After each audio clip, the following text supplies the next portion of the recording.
crime muzimbabwe yachifumura zvese aiwa hazvakambomira zvakanaka munyika yezimbabwe zvinyatsoratidza kuti nyika yezimbabwe mwari izere yakazara but panguva ino pari kungoonekwa kunzi chiri problem ingori munyika yezimbabwe aiwa misplaced priorities kuri kuonekwa kunzi there are some hardliners nevatungamiri venyika vari kuonekwa kunzi they are flying aiwa vachienda kune nyika dzakasiyana siyana vachiinkeya mathousands nemathousands mahalf a million on a trip zvinyatso kuonekwa kunzi these people havanyatsi kuziva kuti nyika iende mberi they must sacrifice not kuita self-saving not about subscribe or like or bell crime chinobuda chiposa mapicture samuri kuona banyara chiti according to Zimlife President Mnangagwa is on his way back home after visiting Russia and Belarus. He left on May 6 using a luxury Boeing business jet 737 a 6DAS that cost about 18,000 per hour to rent.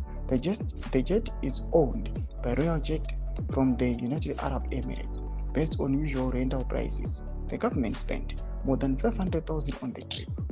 Mashoko anobuda panguva ino atakaona akapublishwa neZimlife panguva ine vanyatso kuprova kuti this government have failed.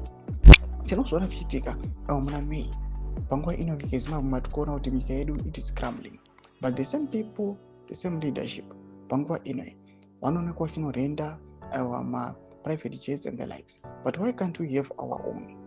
Questions anouya panguva ine vanhu vachibvunza vachiona kuti the government kana these individuals vanospenda mari dzakawandisa dzokuti kana vakatodzi commissioner muma institutions egovernment kana enyika tinoona nyika yeZimbabwe ichiendera mberi. Imbotidzai mafunguro enyu munoti kudii pamusoro pechitiko ichi zviri kukondemewa nevanhu vakawanda vachiti aiwa these guys vanofanira kumbofunga welfare yemacitizens. Mina kumesection medu mafunguro enyu munoti kudii pamusoro pechitiko ichi.